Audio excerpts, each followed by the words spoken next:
The security guard barely looked up when the man shuffled past the revolving doors. Dressed in a faded flannel shirt, scuffed boots, and dragging a dusty old sack over his shoulder, he didn't fit the modern, polished air of Stonebridge Global's glass tower. Laughter bubbled from two young interns near the lobby cafe. "Hey, Santa! Lost your sleigh?" One jeered. Another said louder, "Wrong building, old man! The shelter's 2 blocks down." But the man said nothing. He just looked up at the marble plaque with the CEO's name, then pressed the sack tightly to his chest like it was holding something more valuable than they could ever understand. That same CEO, Ethan Stone, was on the 40th floor, staring out at the city through rain-slicked glass. He had just walked out of a board meeting that left him feeling like a stranger in his own empire. Profits were up, shareholders were satisfied, but something inside him felt painfully hollow. It had been gnawing at him for weeks now, an ache he couldn't name, a whisper from the past, the weight of a silence he had buried for 20 years. He hadn't seen him since the funeral, and not a day had gone by where he hadn't regretted it. The man with the sack stepped into the elevator, ignoring the stares and smirks that followed. His hands trembled slightly, not from fear but age. His spine was bent from years of labor, but his eyes, weathered and steel gray, held something fierce. As the doors slid shut, the laughter behind him died in the echo of chrome and shame. Floor after floor blinked past. No one else got on. When it reached the top, a chime rang softly like a memory returning home. He adjusted the strap on his shoulder, lifted his chin, and walked toward the only door he had ever sworn not to open again. Behind that door, Ethan's assistant stood frozen, mouth half open. "Sir, there's a man here," she said, stumbling over her words. "He says he's not leaving until he sees you." Ethan sighed, rubbing his temple, until he caught sight of the security feed. His breath hitched. The room fell silent. His coffee dropped from his hand and shattered on the floor. "Let him in," he whispered, voice breaking. "That's my father." "Great. I'll begin writing the sympathy and innocence angle in full emotional detail, up to 10,000 words, continuing from the emotionally heavy beginning of your story." They laughed at the man carrying a sack until the CEO called him father. "Give me just a moment to deliver part 1 of the full segment in your 5-line paragraph style with perfect punctuation. Let's begin." The door creaked open slowly, as if even the hinges remembered the weight of time that passed since the man had last crossed its threshold. Ethan stood up too quickly, his chair tipping slightly before he caught it, eyes wide, disbelieving. The office was silent, except for the soft clicking of the man's boots on the marble floor, echoing like the ghost of everything they'd never said. No one spoke. The air between them was thick with unfinished years, with the ache of words left unsaid. And then the man, gray-bearded, sun-spotted hands trembling, opened his sack and pulled out a folded, worn photo of a boy standing beside. A rusted pickup truck smiling with a missing tooth. "I didn't come for your money," the man said, his voice dry but firm. "I came to see if the boy in that picture was still alive in you." Ethan swallowed, but the lump in his throat wouldn't budge. He couldn't speak. The photo was of him, 7 years old, in jeans too big and shoes worn thin, laughing beside the only truck his father had ever owned. A memory punched through, him so hard he sat down slowly, unable to trust his own legs. "Why now?" he finally managed, but even he could hear the guilt in his tone. The man, his father, shrugged. "Because I heard you were becoming the man I raised you not to be." And with those words he turned to leave, sack dragging behind him like the years he'd carried alone. "Wait," Ethan whispered. His voice cracked in a way that made his assistant turn away, giving them privacy without being told. "You think I became like him?" Ethan asked, quietly, almost pleading. His father didn't turn around. "You stopped caring about people, Ethan. You became cold. That's what I was trying to protect you from." His voice was soft but not weak. And that was when Ethan realized something painful. His father wasn't angry. He was disappointed. Not because Ethan was rich, not because he had built an empire, but because he had forgotten the kind of boy he once was, the kind who cried when a bird fell from its nest, who shared his sandwich with a homeless man on the road, who once asked, "Dad, can we give them our blanket tonight?" Ethan stood up, walked around the desk, and looked at his father. Not as a CEO, but as a son. "I didn't forget," he whispered, almost defensively. "I just got lost in the noise." His father looked him in the eye. Finally. No judgment, just quiet. Grief. "I never asked you to succeed, Ethan. I asked you to stay kind." He paused, then added, "But if you're ready to remember who you are, I'll help you find him again." Ethan felt something collapse inside him, something cold and metallic that had wrapped around his heart for decades. And all at once, the tears came. He didn't care that his assistant might hear. He didn't care about dignity or image or pride. He fell forward, arms wrapping around the man who had once worked 3 jobs to keep him warm. His father didn't flinch. He just held him, like the years between them had never broken. And in that quiet moment, Ethan felt something return. Something innocent. Something sacred. He wasn't CEO Stonebridge anymore. He was just Ethan. Just a boy with scraped knees and dreams bigger than his backyard. The man who had raised him had never worn a suit. He had worn humility like armor, worn patience like a crown, worn love like a second skin. And now, standing in this office of glass and power, it was clear who the richest man in the room truly was. Downstairs, the staff still whispered. Rumors spread fast. Who was the old man with the sack? Did he just hug the CEO? What's going on up there? But no one knew the truth yet. No one knew that Ethan was about to dismantle everything they thought they understood about success. Because the man they laughed at had once sold his truck to buy Ethan's school books, had once skipped meals so his son could eat, had once stood in the rain holding a second-hand umbrella over a child too sick to walk. And now, 20 years later, that child had forgotten what sacrifice looked like, until it walked back into his office carrying a dusty old sack. Excellent. I'll now begin the moral awakening layer in full emotional depth, continuing your story. They laughed at the man carrying a sack, until the CEO called him Father. This section will reflect the shift in mindset, values, and actions as the CEO reconnects with his humanity and rediscovers the foundation his father gave. The next morning, Ethan arrived at the office 2 hours early. The sun hadn't yet broken through the skyscraper shadows, and the lobby was still half dark. But today, he didn't step in with his usual urgency. Phone in hand, orders ready.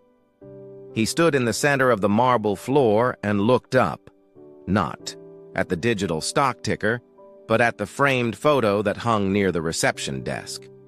It was a picture taken 3 years ago, Ethan in a sleek suit, shaking hands with a foreign dignitary. Beneath it read, Power, Vision, Leadership. For the first time in years, he looked at that photo and felt shame instead of pride. Because last night, he had looked into the eyes of a man who built without a title, who gave without applause, and who taught without ever needing to speak loudly. Ethan walked past his office and into the hallway of portraits, rows of former CEOs who had led the company through decades of evolution. Every one of them wore the same expression, poised, proud, perfect. But none of them had ever taught him how to be a good man. That had come from someone else, someone they wouldn't have even let past security. And suddenly, the absurdity of it all struck him like thunder. His father, a man who used to sweep grocery store floors for hours so Ethan could afford a college application, had just been laughed at by employees Ethan paid six figures to. And Ethan had built a culture where that could happen. He hadn't meant to become the kind of leader who allowed cruelty to pass as comedy. But over time, success had narrowed his vision. Numbers became names. Reports became people. Mistakes became liabilities instead of opportunities to lift someone. He walked the hall, touching each cold metal frame, and felt each step deepen his shame. He returned to his office, picked up the phone, and called the head of HR. "Clear my schedule for the next week," he said, calmly but firmly. "And I want to meet every single department head, one-on-one, today." The assistant stammered. "All of them, sir?" "Yes," Ethan replied.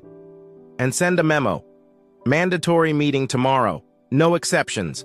I need to talk to the entire company." He didn't say why, but in his chest, the change had already begun. That evening, Ethan sat alone in his penthouse, surrounded by silence. No assistants, no media calls, no digital screens glowing with data, just him and an old cardboard box his father had left behind. Inside, among scraps of the past, he found a letter, handwritten. The ink was slightly smudged in places, as if written through tears. It read, "Ethan, I've been proud of you since you were 5, not for what you've done, but for who you were. Don't let the world take that boy away from you." Ethan read it over and over until the words etched themselves on his soul. It wasn't just advice. It was a lifeline back to everything he had lost. The next day, the conference hall was packed. Every floor had been instructed to stop work. Every chair was filled with employees expecting a product launch, an acquisition reveal, something corporate. Instead, they found their CEO walking up to the stage in jeans and a plain shirt. No suit. No teleprompter, no PR script. Just Ethan, with a folded photo in one hand and a heart full of truth. "Yesterday," he began, "an old man walked into this building. Some of you laughed at him, called him names, wondered why he was allowed past the door. The crowd fidgeted. Some flushed red, others looked away. That man was my father," Ethan continued, voice steady, "and I'm here to tell you something I should have told myself a long time ago. I forgot who I was raised to be." He held up the photo, him as a boy, missing tooth, proud grin, and let everyone see. "He used to work 3 jobs so I could study. He never had a title, never owned a suit. But he taught me everything that made me who I am." Ethan paused. The room was utterly still. Somewhere along the way, I traded humility for efficiency, compassion for growth, heart for metrics, and I'm not okay with that anymore. A murmur moved through the crowd. Ethan stepped forward. "So we're making changes, real ones, and not just in policy, in how we treat each other, in how we listen, in what we reward."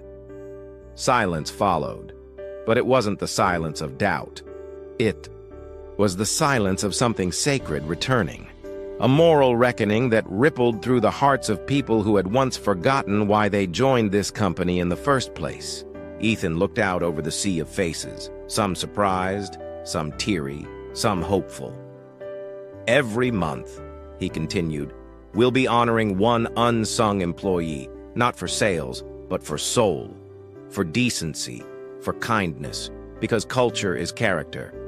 And character is built from moments that never make it to spreadsheets." The applause came slowly, soft at first, then rising like a wave. But Ethan didn't smile for show.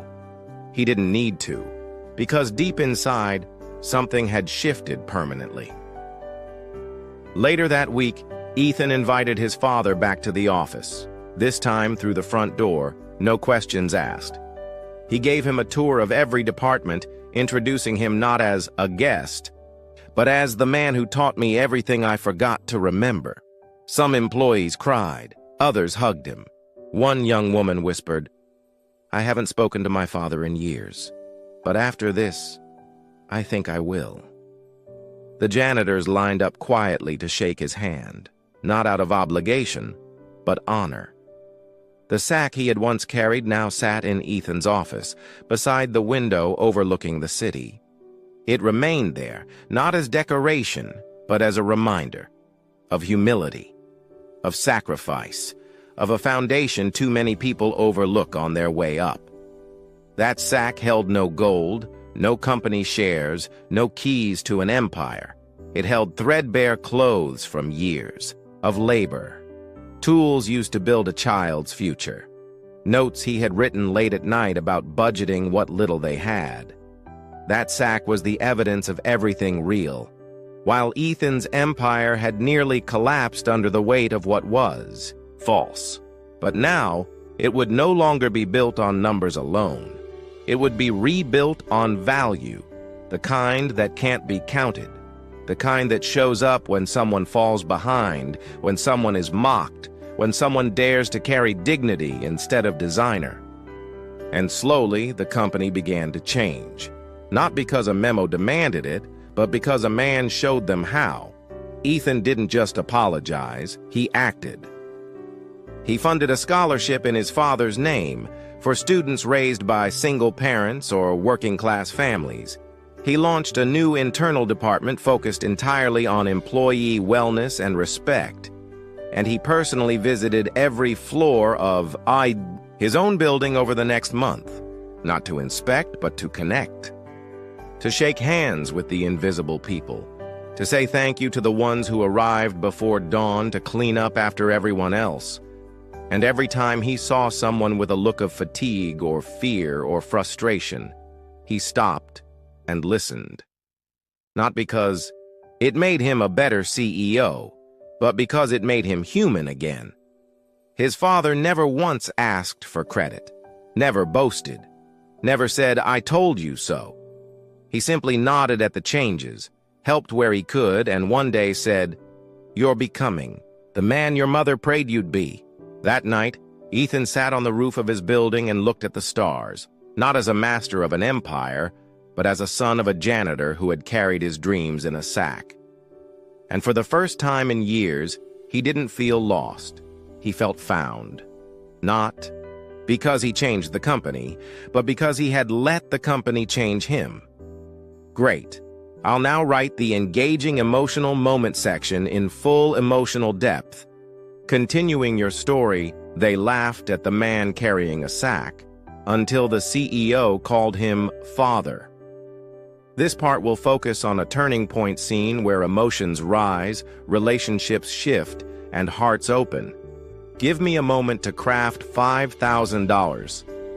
Words in your required 5-line paragraph format with perfect punctuation for voiceover by Natasha and Adam. Let's continue. Engaging emotional moment, full 5,000 words. Title: They laughed at the man carrying a sack until the CEO called him father.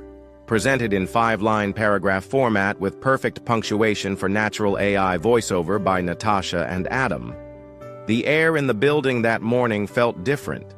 Thicker, somehow like it carried the weight of everything unsaid. The janitors moved through the halls quietly, heads low, still remembering the laughter from a few days ago. The man with the sack hadn't returned since then, and whispers passed like paper cranes between employees. But upstairs, Ethan stood. By his window, hands shaking slightly as he practiced the words he'd never said out loud. Today wasn't about company growth or shareholder meetings. Today, he would bring the past and the present face to face, and he had no idea if his heart could survive it. He picked up his phone and dialed the one number that still made him nervous. Dad. he said, voice low. "Can you come by the office today? I need to show you something." There was silence on the other end. Then a quiet, "Of course, son." Ethan closed his eyes and exhaled deeply. It was happening, and he wasn't ready. Because how could you ever be ready to look someone in the eye and say, "I forgot who you were"? But Ethan knew this moment had to happen. Not just for him, for every person watching, for every worker carrying invisible burdens, for every father who loved in silence, and maybe most of all, for the man who had carried a sack, not for survival, but for legacy. When Ethan stepped onto the ground floor, his team was already in place. He had called for the entire staff to gather in the lobby, every department, every level. Even the cafeteria crew stood near the elevators, wiping their aprons nervously. But Ethan didn't stand on the stage this time. He stood among them, just one more man in the crowd. As the doors slid open, a hush fell over the room.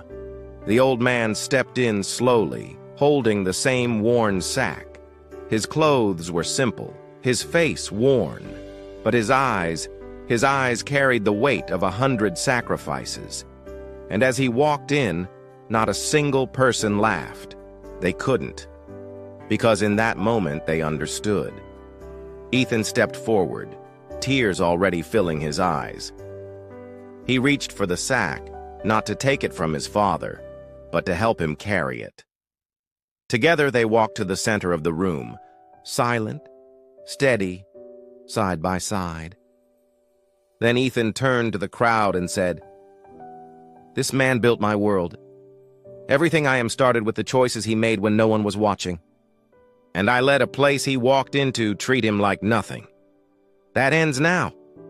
His voice cracked. His father tried to speak, but Ethan gently raised a hand. "Let me say this first," he whispered, turning fully toward him. "Dad, I remember. I remember everything." The room seemed to disappear as Ethan continued, his voice raw. "I remember you sewing my backpack at midnight so I wouldn't be embarrassed at school. I remember the shoes with cardboard soles. I remember the day you skipped dinner just so I could eat." His voice shook, but he didn't stop. "And I remember promising myself that I'd make it big one day so you'd never have to carry anything again. But I got lost in the noise. I became someone who saw janitors as background instead of backbone. I forgot that the man who swept floors taught me more about strength than any CEO ever could." His father stood frozen, his hands trembling, eyes glistening. "Ethan," he whispered, barely audible, "I never needed you to become rich. I just needed you to remember where you came from." And just like that, Ethan fell to his knees, in front of the entire company. Not for show, not for forgiveness, but because the weight of love finally broke through the armor he had worn for years. "I'm sorry," Ethan said, choking on the words. "I'm sorry I made you invisible. I'm sorry I forgot what mattered. I'm sorry I built towers on the foundation of your pain and never looked down to thank you." No one moved. No one dared breathe too loudly. It wasn't just Ethan crying now. Others were too. The receptionist who'd been distant with her own parents. The accountant whose mother cleaned hotel rooms. The intern who hadn't visited his grandfather in years. Something was breaking open in all of them, a shared collective ache that had long been hidden beneath performance reviews and paychecks. Ethan's father reached down, lifted his son by the shoulders, and held him close. For a long, trembling moment, they stood locked in an embrace that felt like forgiveness, like home, like truth. Then Ethan whispered, "You shouldn't have had to carry that sack alone." "But I would have carried it forever," his father replied gently, "if it meant you'd have a chance." And suddenly, the sack itself became a symbol. Ethan turned to the staff. This sack held old clothes. broken tools and receipts of unpaid bills. But it also held my future, my dreams, my education, my health, everything I ever became. He paused, then held it high. From now on, this building honors the people who carry invisible sacks, the ones who don't get credit, the ones we forget to see. The room erupted, not into applause, but into something deeper. Nods, tears, quiet, reverent awe. One woman stepped forward, an older cleaner with tired hands, and whispered, "Thank you, sir. I've been here 18 years. This is the first time anyone's said that." That moment, raw, unplanned, became the heartbeat of the company's transformation. Employees came forward one by one to share their own truths. A young man admitted he'd been ashamed of his truck driver father. A manager confessed she used to hide her working-class roots to fit in. An executive said his mother had been a seamstress for 40 years, and he'd never spoken of it until now. The room became a space of shared humanity, where shame turned to pride and distance melted into empathy. Ethan stood beside his father and realized this moment wasn't just a reunion, it was a resurrection of identity, of values, of purpose. Afterward, Ethan and his father sat in the company lounge. No cameras, no media, just them. "You didn't have to kneel, son," his father said softly. Ethan looked at him, eyes swollen. "I didn't kneel to show weakness. I knelt to remember where my strength came from." His father smiled faintly and reached into the sack. He pulled out a photograph, an old black and white picture of Ethan as a boy, standing proudly with a toy broom. "You used to follow me around pretending to clean," his father said.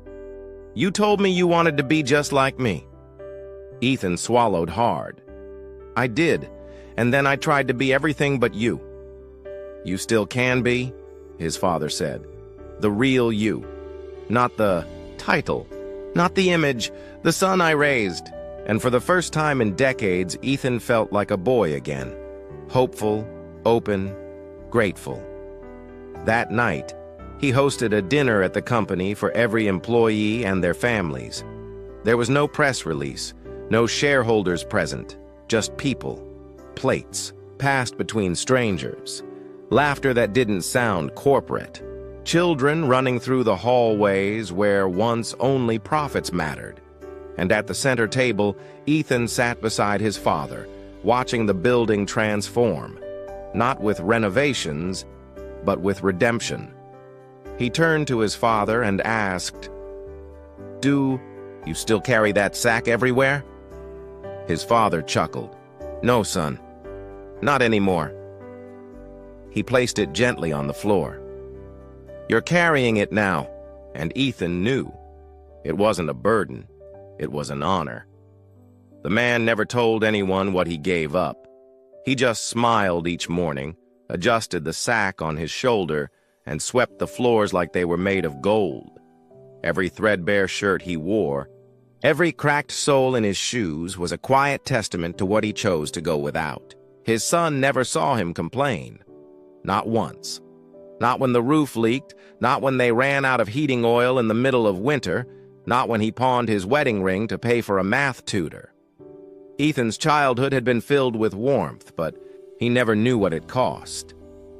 His father worked 2 jobs and took night shifts just to afford Ethan's private school uniform, pressing it with trembling hands at midnight, making sure his son never walked in looking less than proud. He mended shoes, with fishing line boiled rice 3 ways, and told Ethan he had already eaten more times than he could count. The boy believed him. But behind every "I'm not hungry" was a skipped meal. Behind every "don't worry" was a bill his father hid in a drawer he kept locked. The janitor carried more than a sack. He carried the weight of Ethan's dreams, the burden of invisibility, and the aching silence of a man who chose sacrifice over recognition. He never told Ethan how he turned down a supervisory role because the hours clashed with Ethan's school pickup time, or how he declined an easier job across town because walking distance meant he could be home faster just to catch his son before he fell asleep. He never spoke about the back pain that kept him awake most nights. He simply smiled and said, "Sleep well, son. I'll see you in the morning." He collected bruises no one asked about. There were days when his hands bled from scrubbing floors, but he still clapped the loudest at Ethan's school plays. There were weeks when the electricity almost went out, but he made shadow puppets by candlelight and called it magic time. And when Ethan brought home a report card with perfect grades, the man cried alone in the bathroom because the sacrifices were working, because maybe his son wouldn't have to know what it felt like to be invisible. He hid his struggles like medals, quietly proud of the pain he endured to protect Ethan's future. Even when Ethan grew up and drifted away, the sacrifice never stopped. He never missed a shareholder news article, never failed to clip a photo when Ethan made Forbes. He kept a scrapbook Ethan never knew about, filled with cutouts, press clippings, and small, proud notes scribbled in pencil. "That's my boy." And even after being mocked at the building entrance, humiliated by those who didn't know him, he never told Ethan. Because the greatest sacrifice wasn't what he gave, it was what he refused to take. No guilt, no pity, just pride. He carried his love quietly, like the sack he never put down. Nobody saw the janitor's eyes when he was mocked at the gate, except for one quiet security guard who swore later that they flashed, not with hurt, but with the kind of restraint that only comes from a lifetime of choosing peace over pride. The man had grown used to being overlooked, misjudged, and ridiculed, but if anyone had touched his son in that moment, so much as whispered Ethan's name with disrespect, there would have been no sack left to carry, only fire, only force. He had swallowed his own pain, but he would never let anyone lay it on Ethan. When Ethan was 6, he came home crying from school. He said a boy in his class told everyone that his dad smelled like trash, and the kids laughed. Ethan had barely finished the sentence before the man stood up. Not with rage, but with resolve. That same night, he borrowed a friend's typewriter, stayed up until dawn practicing how to write a complaint letter, and the next morning, he walked in wearing the only dress shirt he had left, patched at the elbows but clean. He didn't shout, he didn't threaten. He simply said, "My son deserves dignity," and didn't leave until the teacher apologized to Ethan in front of the class. He never told Ethan what it took to walk into that school, how his legs had trembled as he stood in front of people who'd once laughed at his accent, how the principal's cold eyes reminded him of every job interview he'd been rejected from. But he went anyway, because that's what a father does. He faces his own shame, fear, and exhaustion, not to defend himself, but to shield his child. And when Ethan hugged him that night saying, "Thanks, Dad," he just nodded, never once mentioning how much the courage cost him, or how the soles of his shoes had split open on the walk home. There was another time in winter when Ethan got sick. The fevers wouldn't break, and the man had already used up all his sick days.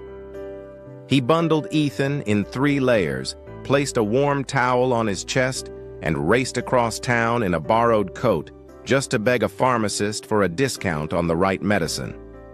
When he didn't get one, he sold the only thing he had of value, his late wife's sewing machine, still smelling faintly of lavender. The pharmacist never knew. Ethan never knew. He simply recovered. And the man simply smiled, saying, "Good, now I can sleep again," though he hadn't slept in 3 nights. The determination was always quiet. It was never loud, never violent, But it was there. In every missed meal, every shift worked through. A storm, every confrontation endured in silence. When someone tried to underpay him, he didn't argue for himself. He just said, "I need it, sir. My son has tuition due." That was his armor, his son's future. Every insult bounced off it. Every slight lost meaning when weighed against the dream of Ethan in a graduation cap, walking tall, never knowing what it felt like to be denied. He'd take any blow, suffer any indignity, as long as Ethan never had to. Even when Ethan became successful and distant, the father's resolve never faded. He saw headlines, watched interviews where Ethan credited hard work and good mentors, but never mentioned a janitor. And still, the man smiled. Still, he collected those clips and laminated them at the local library, proud not for recognition, but for result. He didn't need credit. He needed Ethan to stay standing. He needed him to never feel like he had to look back in fear or shame. So even when the office guards laughed at him, even when they pushed him aside at the building entrance, he said nothing. Not because he didn't care, but because he did. The real test came when he overheard someone speaking Ethan's name at the back of the building. A group of interns, joking about how the CEO must have come from some rich dynasty, had no idea the janitor mopping nearby was his father.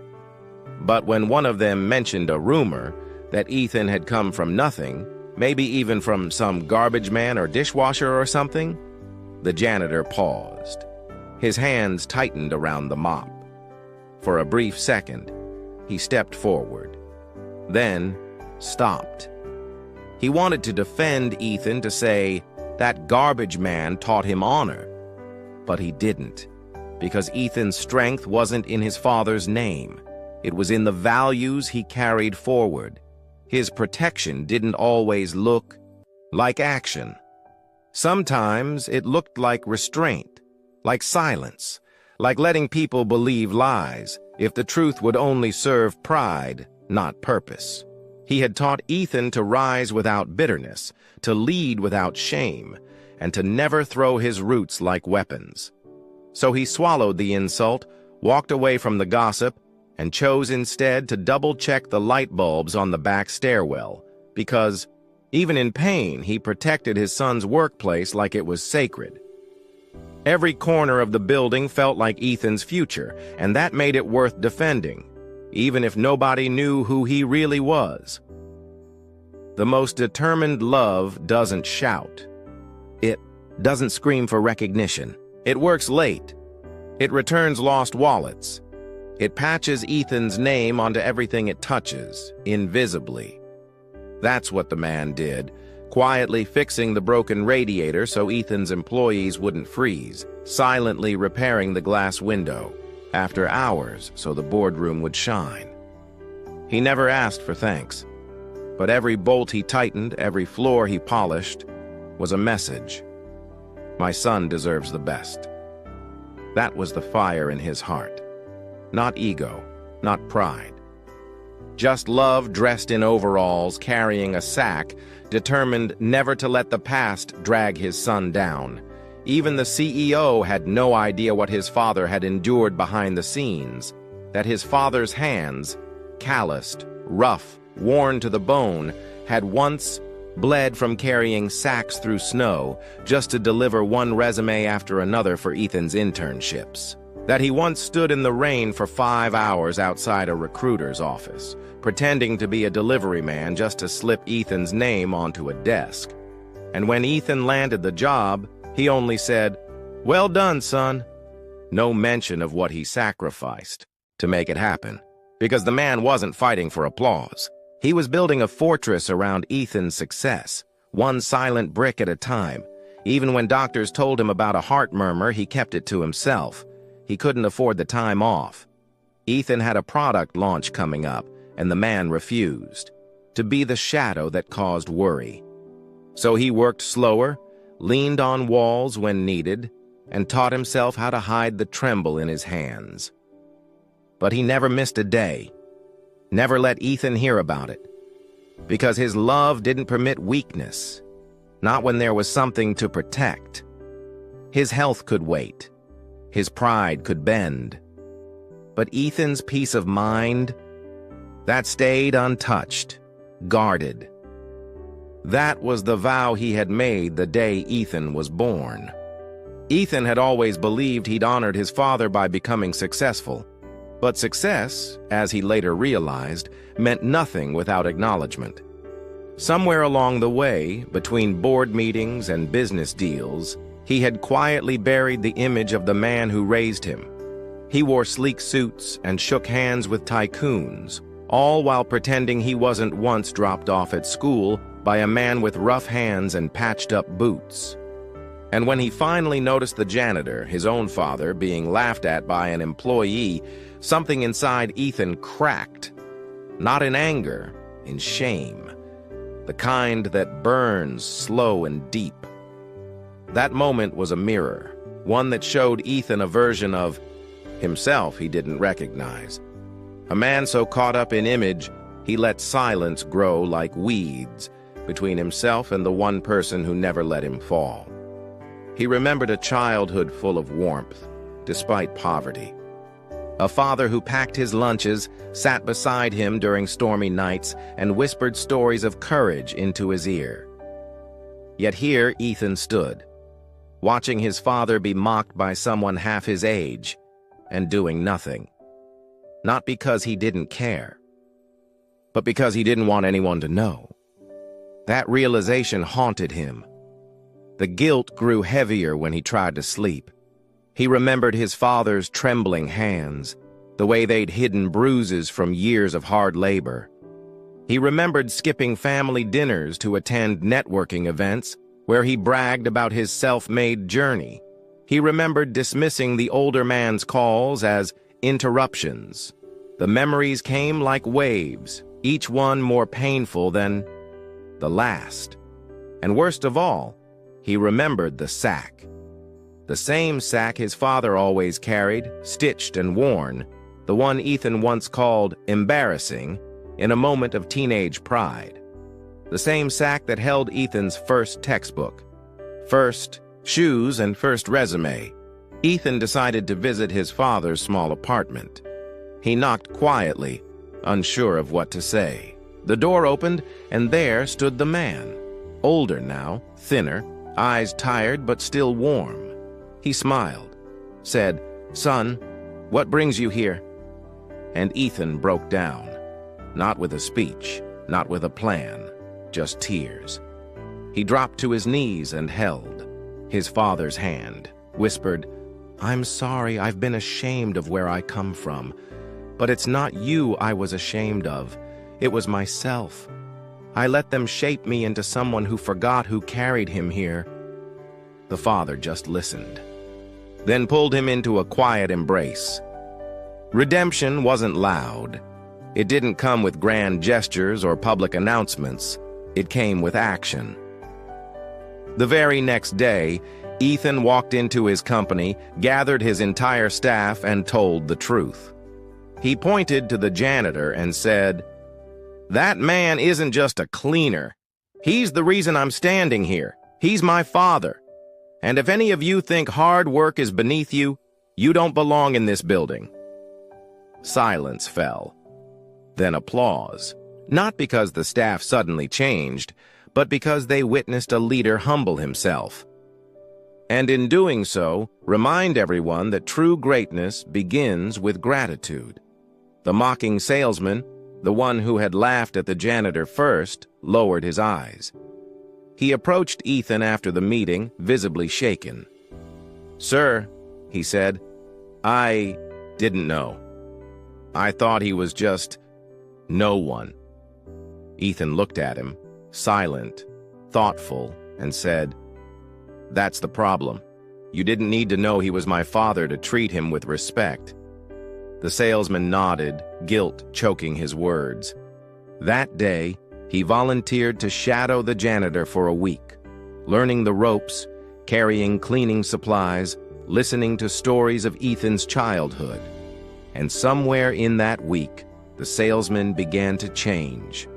Not out of fear, but out of newfound respect. The father, too, had regrets. He'd spent years letting Ethan go, believing it was best not to burden his son with his past.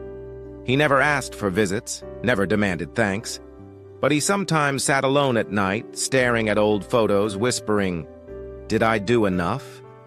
He didn't regret working hard. He regretted not reminding Ethan sooner that roots aren't shameful. They're anchors. And as he watched Ethan now, proudly calling him Dad in boardrooms, he realized something healing. Even if the road had stretched far, it had circled back. And his boy was home again. Ethan began to include his father in meetings. He asked him to speak to interns about resilience, about character. The janitor, once laughed at, stood in front of polished suits and spoke softly but firmly about the value of humility. "Don't judge a man by what he wears," he'd say.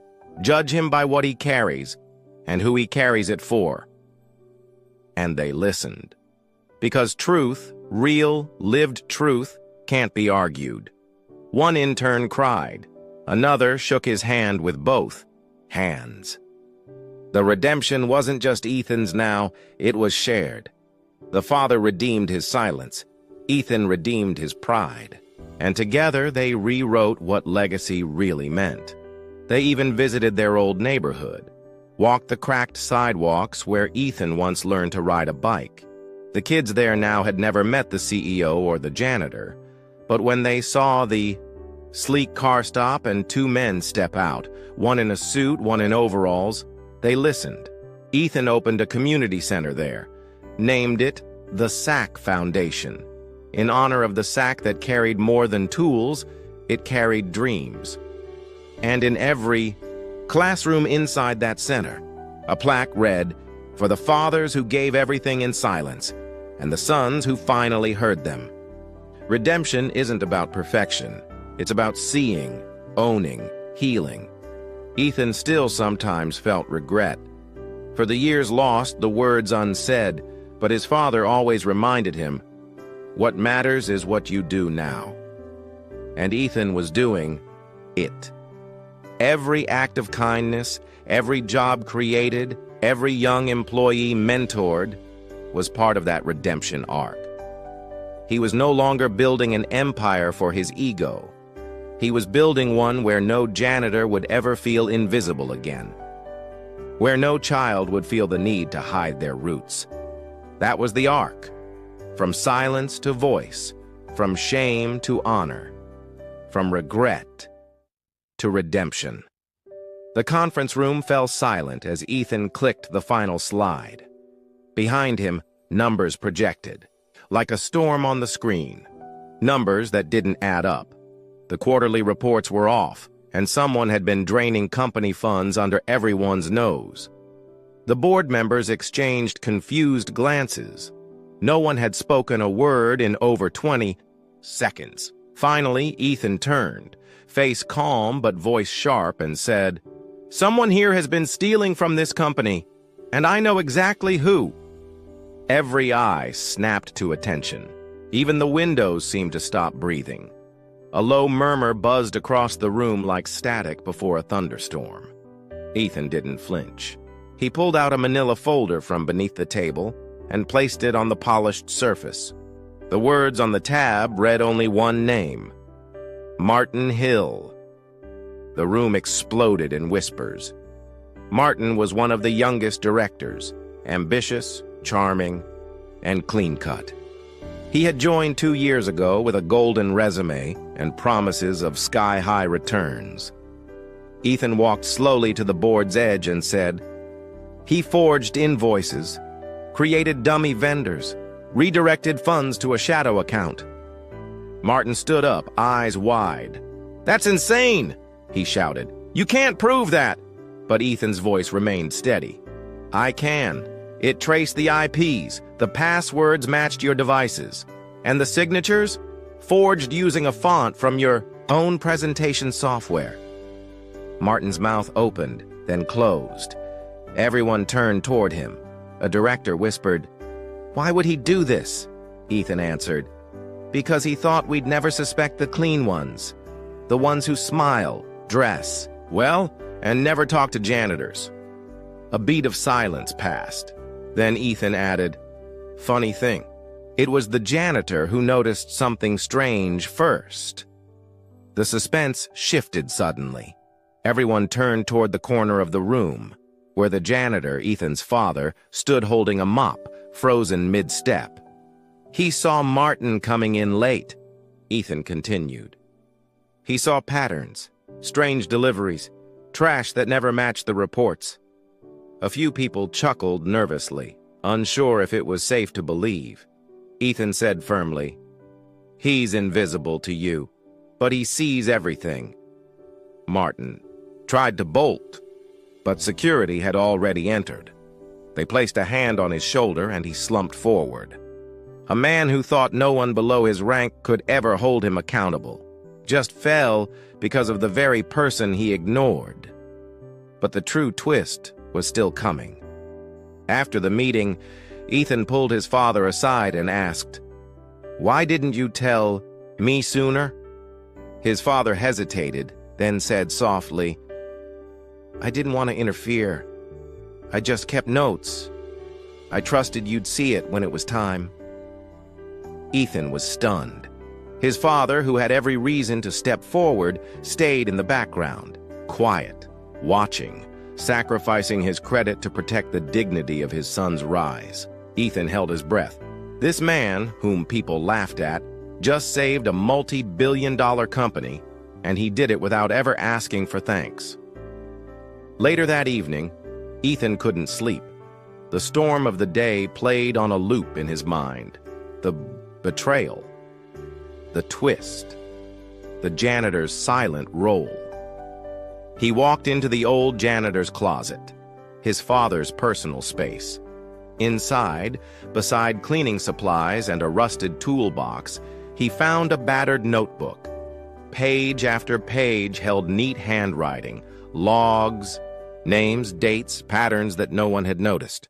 And on the last page, in faded blue ink, were the words, "If something ever happens, I want them to know it was never about revenge. It was about doing what's right." Tears welled in Ethan's eyes. In that moment, something changed in him, forever. It was more than admiration. It was reverence. His father, once overlooked, had shown more integrity than any executive in the building, and Ethan knew what he had to do next. The following morning, he made a decision that shocked the city. He promoted his father, not symbolically, but officially, as Chief Integrity Officer. The press erupted. Headlines screamed, "CEO's janitor father saves empire, now leads ethics division." But the best part? His father didn't want an office. "I'll stay near the ground floor," he said, "closer to the ones they never notice." The inspiration didn't stop there. Ethan launched a new hiring program called Ground Up, designed specifically to bring in people often overlooked: janitors, cafeteria workers, mailroom staff. People who had potential but were never given a chance. He went live on national TV and said, "We built this company on ambition, but now we'll build it on conscience." The speech went viral, not because of flashy words, but because the world saw something rare, a leader shaped not by pride, but by the lessons of the humble, a man who learned success not from books, but from watching a janitor carry a sack without complaint. One evening, Ethan returned to the old neighborhood again. This time, he brought his father with him. As they walked past cracked sidewalks and faded streetlights, kids ran up to them, asking for stories, autographs. "You're the CEO!" one girl squealed, but another boy looked at the older man and asked, "Are you the one who stopped the thief?" The father smiled and nodded. "How'd you do it?" the boy asked. He knelt down, eye level with the child, and said, by noticing what others ignored, by never thinking I was too small to matter. The child didn't blink. I want to be like you. That's when Ethan realized something. He'd always chased being the best, the richest, the most powerful. But in his father's quiet shadow, he had seen the real measure of success. It wasn't titles. It was trust. It was character. It was how many lives you could lift just by standing tall in your own. His father had carried a sack all his life. Inside it were pain, love, and wisdom. Now Ethan carried a different sack. Responsibility. One that weighed more but meant everything. And the world had started listening. Not because he was loud, but because he finally spoke from the heart. The following month, something incredible happened. Ethan's father was nominated for a national honor, the People's Guardian Award. He stood on stage, hands trembling, wearing his only suit. Ethan stood beside him, holding back tears. The announcer read his name, and the crowd rose to their feet. Applause thundered like rain, but when asked to speak, the janitor looked into the cameras and said, "I'm not special. I just paid. Attention! You don't need money to do that, you need care." And in that moment, millions of people across the country saw something far greater than a janitor. They saw a giant. He ended his speech with a simple line, "Never laugh at the man with the sack. He might be carrying your future." And the room fell silent, then erupted into applause. The cameras had long been turned off, the lights dimmed, and the award stage cleared. Ethan walked his father to the car, both wrapped in quiet pride. But just as they reached the parking lot, a woman in her 60s stepped forward from the shadows, holding a folder tight against her chest. Her eyes were glassy, her hands trembled. "I know this is sudden," she said softly, looking directly at the janitor. "But I think you're my brother." Ethan's breath caught. His father froze in place. "What did you say?" he whispered, barely audible. The woman opened the folder. Inside were faded photos, hospital documents, and a letter written in jagged handwriting. "They separated us in the orphanage," she said. "You were taken in by a church. I stayed in the system. I've been searching for you for 40 years. Ethan's heart pounded. The man he thought he knew, his strong, silent, noble father, had never spoken of being abandoned, never once mentioned a family. And yet, here was blood. Here was a life lost to silence. The janitor's voice cracked. I thought I was alone," he said, eyes filled with shock. He touched one of the photos, a small boy with a missing tooth, holding hands with a girl. "I remember this. I didn't dream it." The woman's tears spilled. "You didn't. I'm not here for anything. I just needed to know if you were real." Ethan stood beside them, overwhelmed. All this time, the man who carried the weight of everyone else's dignity had carried the deeper burden of not knowing who he truly was. The sack he carried? It wasn't just tools. It was grief. But then came the second twist. When Ethan took the documents to be verified, something unexpected appeared in the records. One of the janitor's early employers back in the 1970s was a company that went bankrupt under strange circumstances. Ethan dug deeper.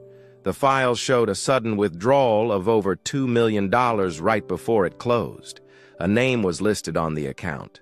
Alan Granger, his father's real name, not the name Ethan had grown up with. "Dad," Ethan asked carefully, "what happened back then?" The older man sat down slowly and said, "I gave it all away." Ethan blinked, confused.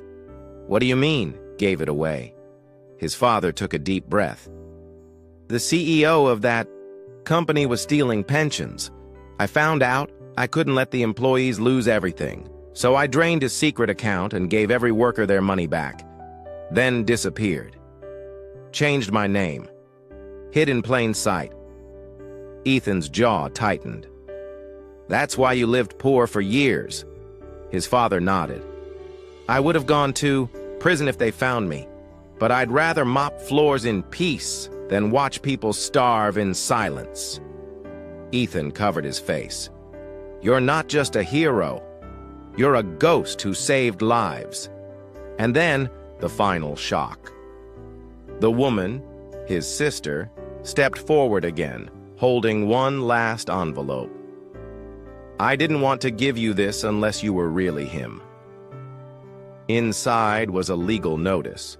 Apparently, decades ago, a forgotten land deed had been signed over to his birth name, and now that land, due to a tech boom, was worth over $40 million. It's yours, she said. Unclaimed. Still in your name. The janitor looked stunned. I don't want it. Ethan stepped forward. Then let's use it for what you always did, helping the invisible. And just like that, the man mocked for carrying a sack became a symbol of silent power. 3 weeks later, the building was quiet again, but it didn't feel empty. It felt full of memory, full of meaning. Ethan stood at the top of the main staircase, gazing down at the lobby where it had all started. His father, once mistaken for just a janitor, stood beside him, dressed in the same old work shirt he'd always worn, but now the company pin sat on his chest. Chairman Emeritus, not for power, not for prestige, but for legacy. I still don't know how to sit behind a desk, his father said quietly. Ethan smiled. You never had to. You built this place before we even knew it. Around them, workers moved freely, no longer afraid, no longer overlooked. A new policy had been written into the company's DNA. Every role matters. Every name deserves respect. And above the front entrance, a plaque gleamed in the morning light, in honor of the man who carried more than tools. Visitors would ask about it. They'd hear the story, they'd cry, and they'd remember. The fortune left to the janitor, over $40 million, hadn't been used to buy cars or luxury homes. Instead, it funded 3 new community centers, 2 orphan outreach programs, and a workers' union support foundation named the SAC Trust, in memory of the janitor's silent sacrifices. At the ribbon-cutting ceremony, the janitor's long-lost sister stood beside him, tears running freely. I thought we'd lost everything, she said. But we found something better. We found you again. Ethan watched his father speak that day, not with grandeur, but with honesty.